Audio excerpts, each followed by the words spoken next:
Selamat malam, saudara-saudara tercinta. Apa kabar semuanya? Yang berlibur, yang di rumah, ya. Kita semua diberkati oleh Tuhan. Tadi lagu yang bagaikan Raja Wali, kita lihat teksnya sebentar deh. Apa yang kalian rasakan waktu nyanyikan lagu itu? Bagaikan Raja Wali. Kan diawali dengan kata begini, aku ingin selalu berada di hadirat-Mu. Aku ingin selalu berlindung dalam naungan-Mu.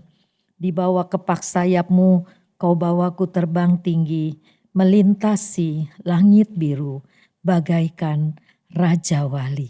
Wis. Ini kita sambil menyanyikan kita ngebayangin ya, Raja Wali terbang tinggi, kita dilindungi di bawah kepak sayapnya. Melintasi langit biru gitu ya.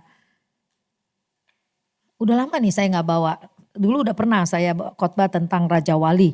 Tapi tadi lagu itu menggelitik hati saya mau jelasin sedikit begini. Nggak terlalu enak sebetulnya menjadi anak Raja Wali gitu. Ya, karena dilatihnya luar biasa itu. Supaya bisa terbang tinggi begini itu latihannya luar biasa. Kalau menurut kita belum waktunya diobrak-abrik tuh sarang burung. Tapi oleh mamanya si burung Raja Wali ini itu diobrak-abrik sarangnya sampai burungnya jatuh. Anaknya.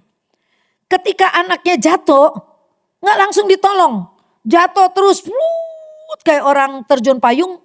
Payungnya tidak ngembang gitu. Jadi langsung jatuh ke bawah. Tapi begitu mau sampai ke bawah, mamanya nukik, dia angkat lagi tuh anak. Dibawa lagi ke atas. Karena burung wali dia bikin sarang enggak di tengah-tengah, enggak di bawah. Tapi di atas gunung dia bikin sarangnya.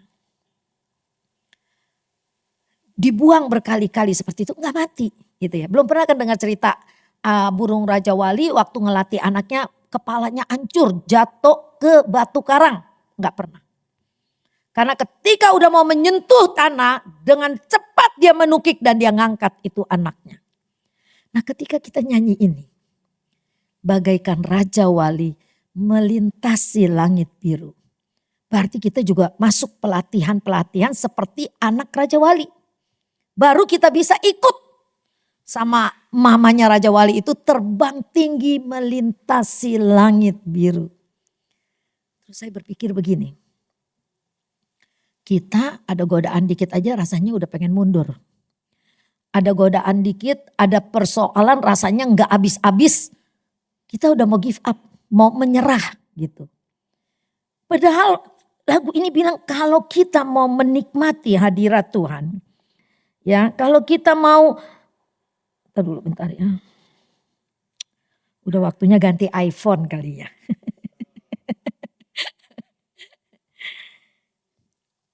Aduh saya senang banget nih lagu ya. Memberikan sebuah pengertian yang tinggi bahwa kalau kita ingin selalu berada di hadirat Tuhan, itu ada sebuah perjuangan sampai ke hadirat Tuhan itu. Jadi penyembahan yang masuk menyenangkan hati Tuhan, kalau kita belajar dari tabernakel, kemah Musa dari halaman masuk ada kolam basuhan, terus ada ruang kudus, ada ruang maha kudus dengan peralatannya. Jadi kita itu menyembah Tuhan harus masuk sampai ke ruang maha kudus, di mana di dalam ruang maha kudus itu ada tabut perjanjian. Yang oleh orang Israel disitulah ada hadirat Tuhan. Itu. Jadi kalau kita nih menyanyi, aku ingin selalu berada di hadirat-Mu. Aku ingin berlindung dalam naungan-Mu, kita harus berani diproses, dibawa terbang tinggi. Mungkin satu waktu Allah lepaskan kita terhempas, nggak tahu di persoalan yang mana kita terhempas. Tapi kita bangkit. Karena disitulah kita akan menang. Ya, jadi masuk ke hadirat Tuhan itu memang gak gampang. nggak bilang, suaranya bagus, lagunya enak. Tapi kalau kita nggak connect sama Tuhan, kita nggak bisa menikmati hadirat Tuhan.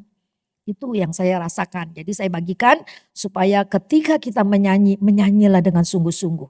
Ya, nanti foto berbicara. Anda lagi ngelamun, Anda lagi ngapain? Ya, foto berkata 1000 bahasa. Ya, jadi kalau tukang fotonya jeli, wah dia lagi ngelamun, ketahuan di fotonya. Makanya konsen. Karena tukang foto akan menjelajah, melihat mimik saudara-saudara semuanya ya. Bukan berarti kita jadi munafik pura-pura beginilah gitu, enggak ya. Jadi betul-betul kita menikmati hadirat Tuhan. Dalam setiap puji-pujian, kita resapi, kita nikmati, selalu ada Roh Kudus yang berbicara di hati kita. Nah itu yang kita mesti alami, ada Roh Kudus yang berbicara di hati kita. Malam ini saya masih mau bicara tentang kebangkitan. Ya, kebangkitan. Jadi kebangkitan itu adalah kemenangan. Tuhan menang atas maut. Ya, artinya maut sudah dikalahkan, gitu. Jadi kebangkitan Yesus adalah sebuah kemenangan atas maut. Nah, karena Yesus sudah menang, jadi ada jaminan kita juga harus menang. Amin. Karena kita menyembah Yesus yang sudah menang. Jadi kita ada jaminan untuk jadi orang yang menang. Nah, malam ini saya mau bicara gini. Sebagai pemenang, apakah Anda sudah hidup sebagai pemenang? Jangan pemenang hari ini menang, wah euforia hebat, menang. Besok Anda hidup seperti orang yang kalah. Pemain bulu tangkis yang namanya Lius Pongo. Kan dia dulu hebat sekali ya, pernah menang. Tapi dia pernah mengalami depresi sampai pingin bunuh diri. Nah ini yang kita mau pelajari, jangan sampai kita berkata hari ini aku menang karena Yesus bangkit. Lagunya ku menang bersama Yesus ku menang. Dengan semangat besok kita KO, kalah. Jangan, jadi makanya kita mesti belajar kuasa kebangkitan itu. Kita belajar jangan banyak-banyak, 3 hal aja malam ini yang saya catat. Ya, ada 3 hal yang seharusnya terwujud sebagai dampak dari kemenangan Yesus di dalam hidup kita. Ada 3 hal. Yang pertama adalah kemenangan atas kebimbangan. Yang kedua kemenangan atas kemalasan. Yang ketiga kemenangan atas kesia-siaan. Kita baca ayatnya 1 Korintus 15 ayat 58. 1 Korintus 15 ayat 58.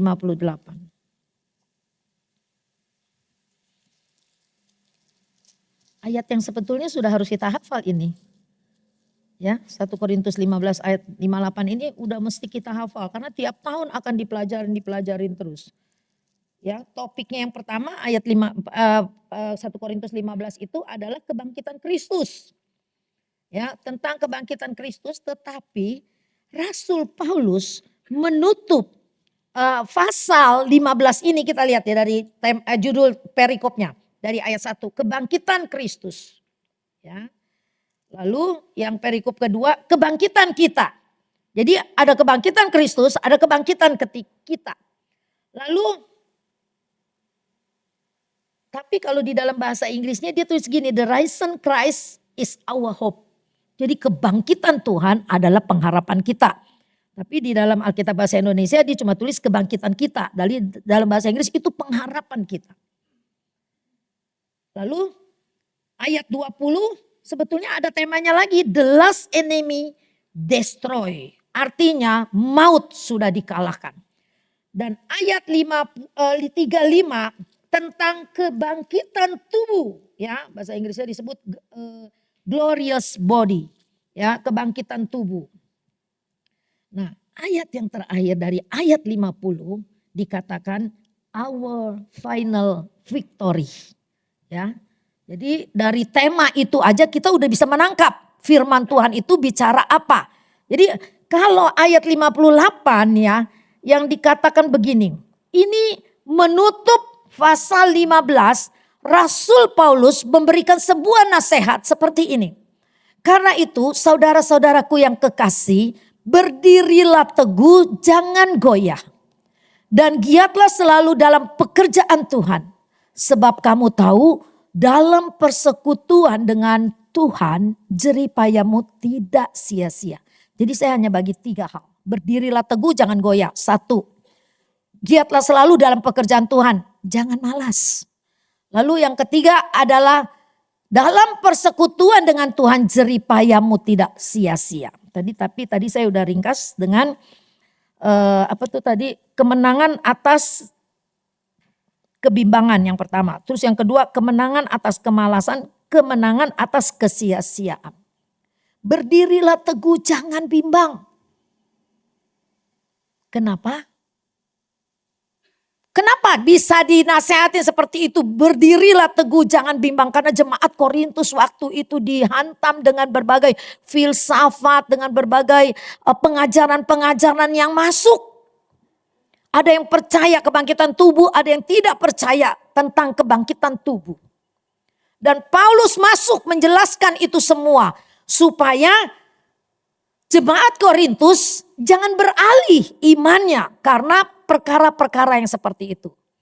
Maka dia katakan, berdirilah teguh, jangan goyah. Jadi berdiri teguh itu bisa berdiri teguh tidak goyah kalau kita berdiri di atas fondasi yang kuat. Benar nggak? Coba berdiri di atas spon. Kasur air dah gitu. Kan pasti kita gini oleng-oleng. Terus kalau kita main trampolin nih. Dulu saya suka bawa Marcel, dia seneng banget main trampolin. Nggak bisa berdiri dengan tenang, pasti goyang-goyang. Karena dasarnya adalah balon, angin gitu ya. Nah, kalau Rasul Paulus katakan berdirilah teguh jangan goyah, artinya berdirilah di atas fondasi yang benar, yaitu Injil Kristus. Apa itu Injil? Yang Paulus beritakan tentang Injil adalah kematian, kebangkitan, kenaikan Yesus. Itu yang terus diberitakan. Sampai kepada detik ini saya, saudara, yang akan terus beritakan itu. Cerita itu tidak pernah akan berakhir. Walaupun orang berusaha menutupinya. Waktu hari Minggu Tante Grace udah nyinggung sedikit tentang Kristen progresif. Saya gak perlu jelaskan, Anda nonton di TV. Ya, tapi gak usah khawatir. Biarin dia mau ngomong apa, kita tetap berdiri teguh atas Injil yang benar. Maka kamu tidak akan pernah goyah. Amin. Tapi kalau kita sendiri jarang ke gereja, enggak mengenal, enggak mengalami Tuhan, maka engkau tidak berdiri di atas fondasi yang kuat. Maka engkau mudah goyang, mudah tidak teguh. Akhirnya bisa jatuh. Jadi jangan bimbang hati kita. Dan kita tidak akan pernah bimbang kalau kita ngerti firman Tuhan. Jadi kalau ke gereja itu adalah kita ngerti firman Tuhan itu. Kenapa harus terjadi? Tuhan itu punya agenda yang besar. Makanya penciptaan Adam dan Hawa, ada pembunuhan, ada gitu. Kenapa gak ditutup-tutupin aja itu cerita supaya Alkitab tuh kelihatannya bagus banget. Enggak. Alkitab ceritakan semua, baik itu pembunuhan, kelicikan, iri hati, kedengkian, sodomi, semua udah ada di zaman dulu. Dan itu diceritakan secara gamblang di Alkitab. Kenapa? Karena Tuhan mau kita mengerti bahwa sejak manusia jatuh dalam dosa, pikiran kita kotor. Perbuatan kita kotor kalau pikiran kita udah kotor.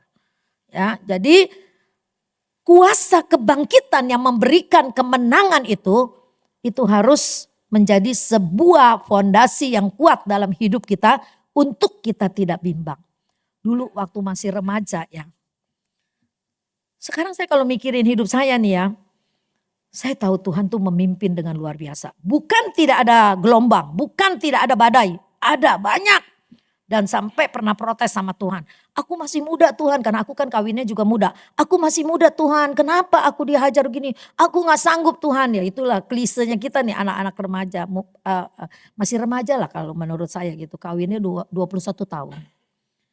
Karena kan orang dulu kalau gak kawin 20 kan katanya perawan tua. Bela diri gitu ya. Anak sekarang kalau belum 30 aja dia belum mau kawin. Duitnya belum cukup untuk kawin. Bagus juga gitu jadi dewasa gitu ya. Tapi satu hal yang saya belum mengerti firman Tuhan banyak loh. Tapi satu hal yang saya tanamkan di hati adalah saya percaya kepada Kristus. Walaupun kadang-kadang dengar firman Tuhan tuh kayak dongeng. Tapi hati kecil saya berkata, saya percaya kepada Kristus. Saya tidak mau beralih.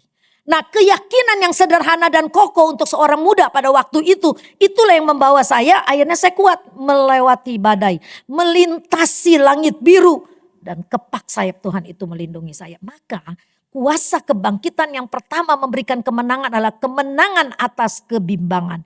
Maka malam ini saya mau bicara, kamu jangan bimbang untuk mengikut Kristus. Amin. Walaupun suamimu tidak mau ke gereja, kamu berangkat ke gereja.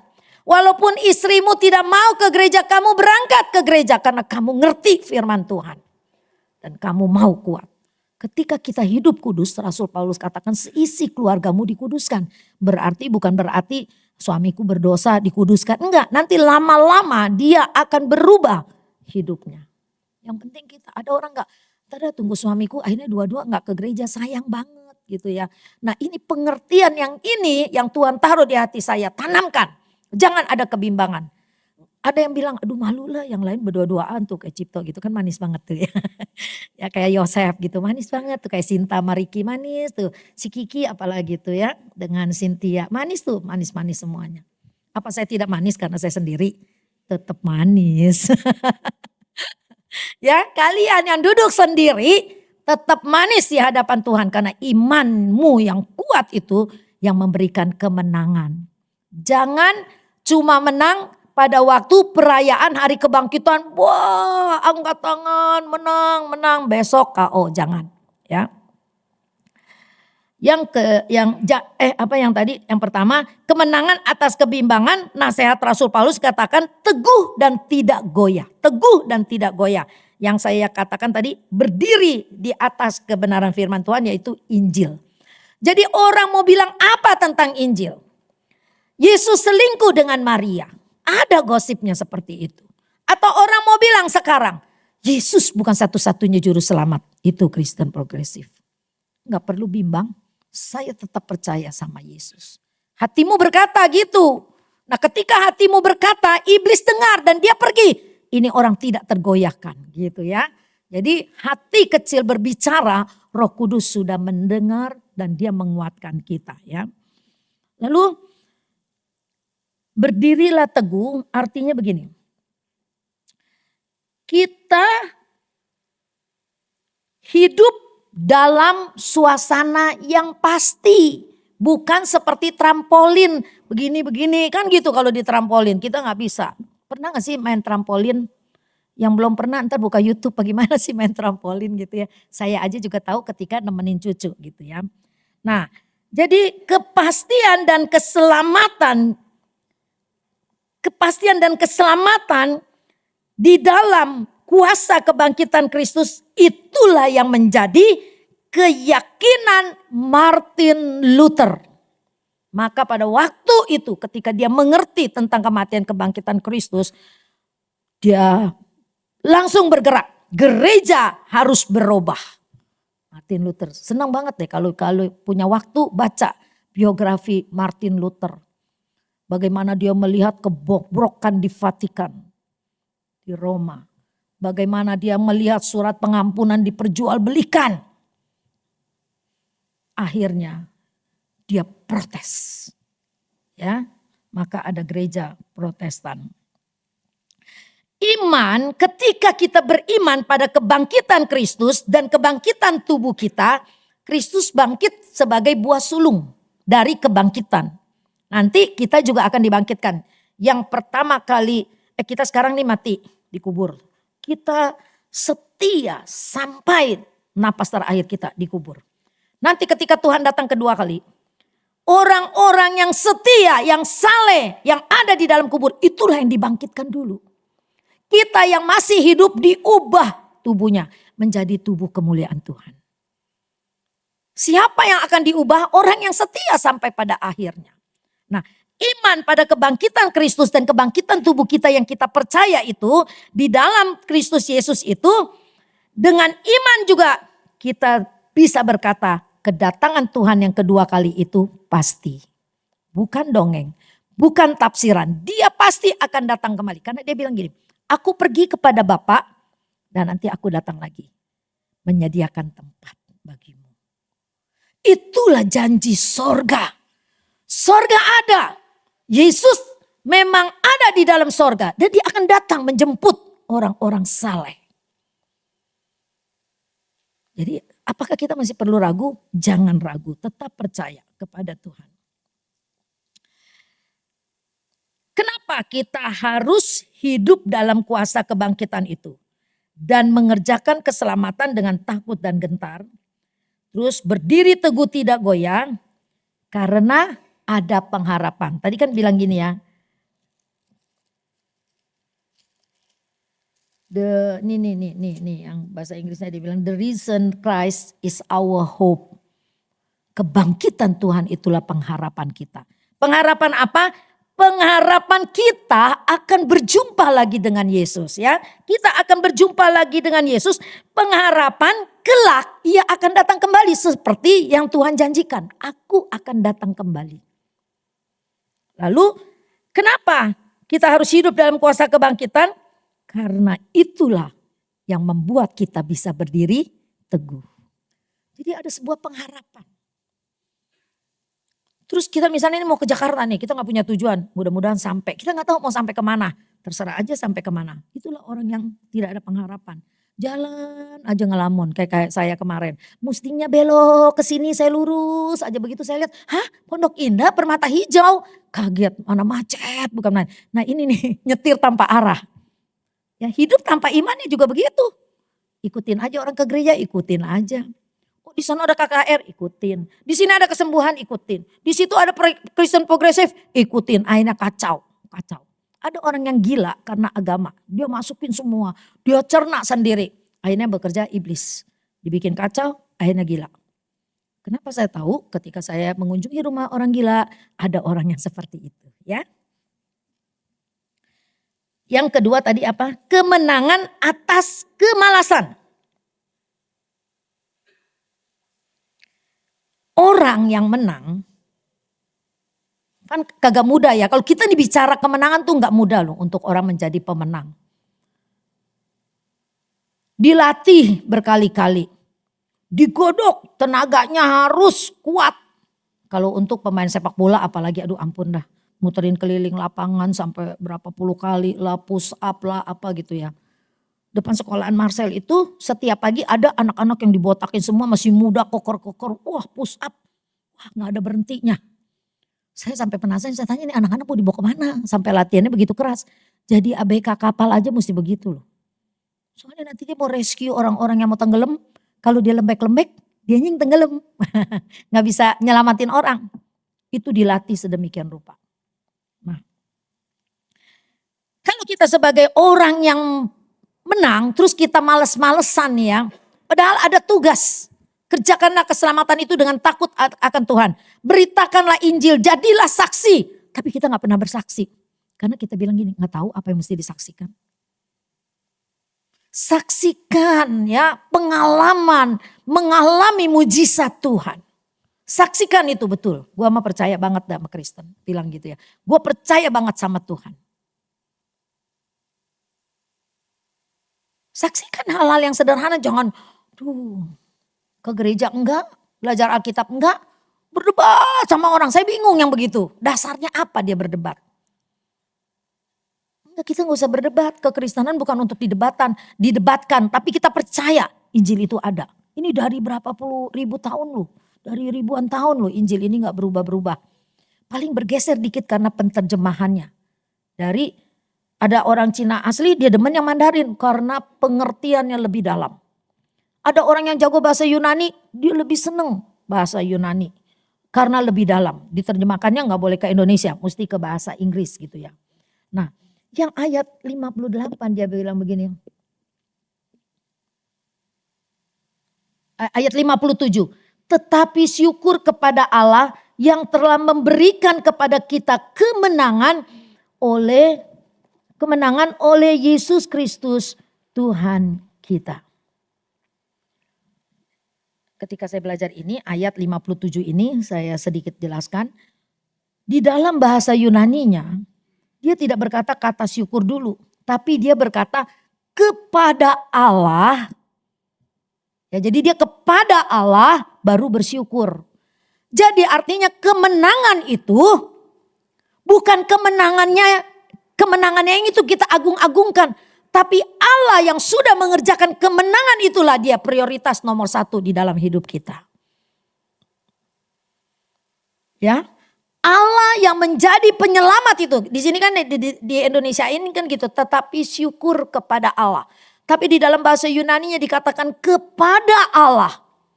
Ya, kita bersyukur yang telah memberikan kepada kita kemenangan. Tapi di dalam bahasa Inggrisnya juga dia tulis begini, but thanks be to God. Ya, tapi bahasa Inggris itu berbeda-beda ya. Ada yang dari ESL, NIV, King James Version, itu terjemahannya. Makanya kalau yang jago bahasa Yunani, mereka lebih senang dari bahasa Yunani. Saya sih gak jago, cuma kalau lagi belajar dikit-dikit aku ambil lah dikit ya, belajar gitu ya. Nancep kalau dikit-dikit, kalau banyak-banyak blank semuanya gitu ya. Jadi kalau engkau mengalami kemenangan, jangan kemenangan itu yang kau banggakan. Wah luar biasa, bangga banget. Tapi banggalah kepada Allah yang sudah mengerjakan kemenangan itu. Jadi ada sebuah prioritas di dalam kita menyembah kepada dia. Di dalam kita mengagungkan dia yang sudah memberikan kemenangan kepada kita. Hebat ya, Tuhan itu luar biasa. Nah, jadi kita harus giat selalu dalam pekerjaan Tuhan. Selalu terlibat. Nah ketika engkau aktif, ajak teman-teman datang.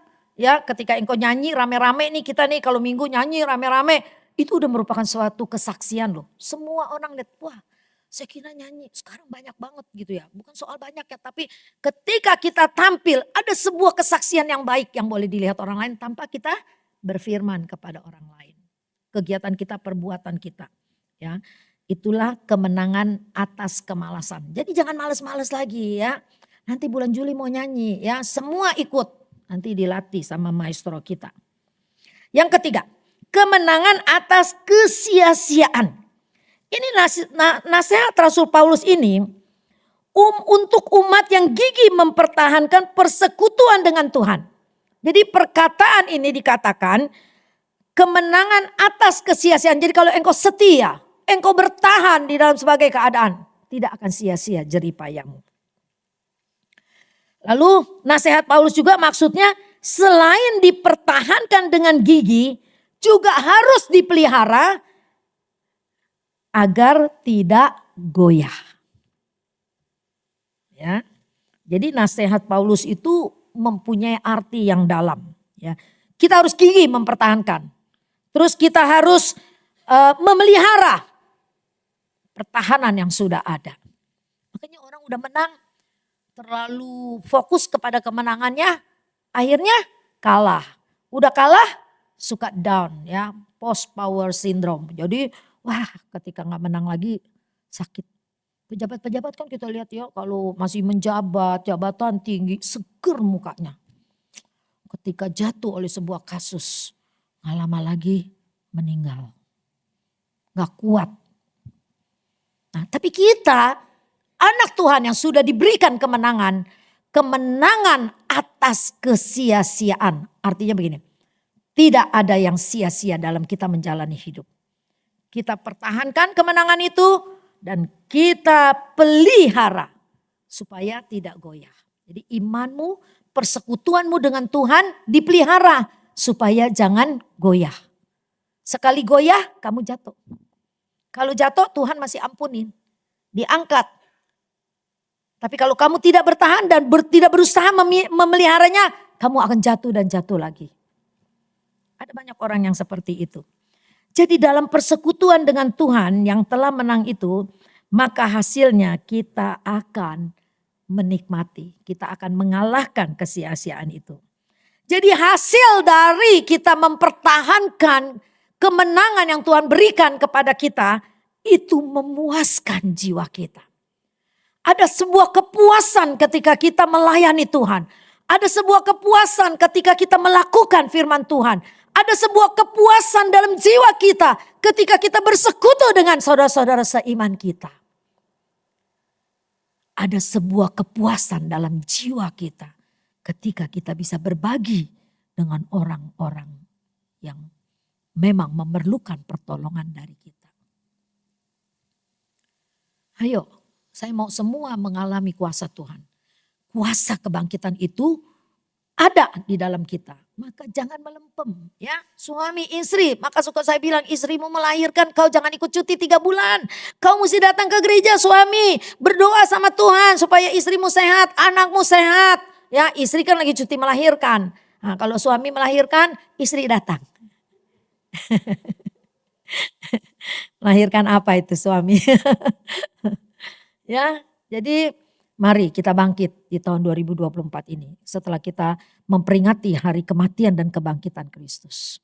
Ya, rasakan kuasa Allah turun dan dia memuaskan jiwa kita. Lalu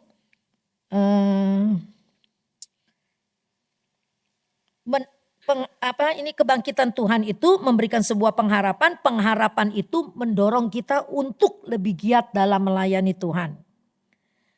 Lalu Alkitab berkata kita harus berjaga-jaga. Apa yang harus kita jaga? Kita menjaga kualitas hidup Kristen kita yang beriman kepada Tuhan. Ya, itu yang harus kita jaga. Kualitas hidupmu di dalam iman kepada Tuhan. Itu jaga supaya engkau tidak bimbang, tidak goyah, tidak malas, dan tidak sia-sia. Tapi engkau bisa melewati itu semua. Seperti Raja Wali terbang tinggi. Melintasi langit biru.